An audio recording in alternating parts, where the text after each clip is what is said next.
Recorded Books presents Girls from the Hood 14 by Treasure Hernandez and Miss Michele Moore. Narrated by Georgie Kimble and Lloyd Roberson II. All the Way In, Treasure Hernandez. Chapter 1. Sonya, Book Bag Bandit. I hated the people God chose to make my family. I hated even claiming them as my family because not one of them was successful. Every last one of them was stranded on a welfare check doing dirtball bad, and here I was, born dead smack into absolutely nothing. I hated my aunt's house and everything in it because to me, it represented failure and everything I didn't want to be.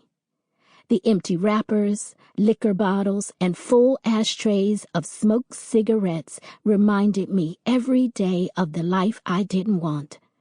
The only reason I even bothered to come here, I call it here because I refuse to call it home, was on the strength of my little brother Devin.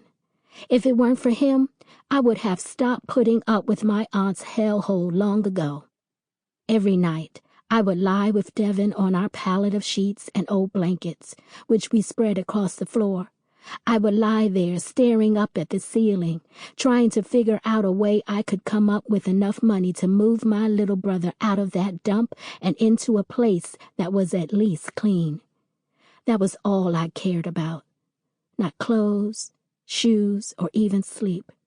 I had to get us out of there by any means necessary. I would kiss Devin on the forehead while he slept.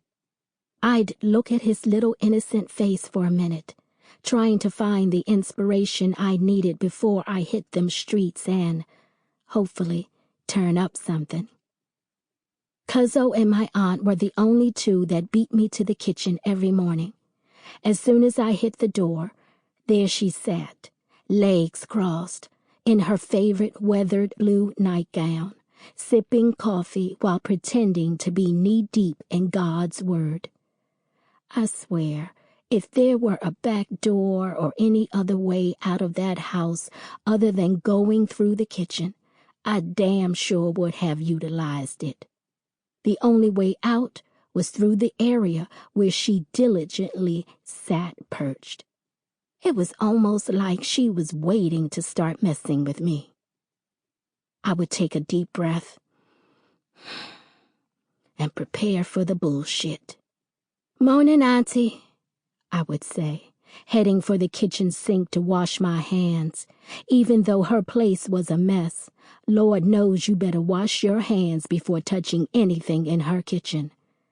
Then I would fix myself a simple bowl of grits and nothing more because I hated eating her food. Auntie was one to make sure she let you know it too, that you were eating her food and living in her house. Her four walls are what she called it. The reason I hated eating her food was that she always held some type of opposition. You were eating too much, or she was complaining that you thought you were too good for her cooking. I kept it simple so that I could keep it moving. She never would acknowledge my morning greetings. Instead, she would give me an evil understare as she sipped her coffee. I'd be sitting across from her thinking, here we go. And sure as shit, she would start. "When are you gonna get yourself together, Sonya? This is supposed to be your senior year, and I'm sure you won't be walking across the stage in June." "Auntie, I wish you would stop with all the graduation talk. School ain't never been for me." I was trying to hurry up and finish my grits so I could get the hell out of there. "Well, I'm gonna tell you one thing. When school lets out, if you don't have a job, you won't have a roof over your head neither. Are we clear on that part?" Her fat ass irked me. I scooted my wooden chair back from the small table and stood up. I wasn't trying to hear her gibberish, not this morning. Besides, even if I were... Sample complete. Ready to continue?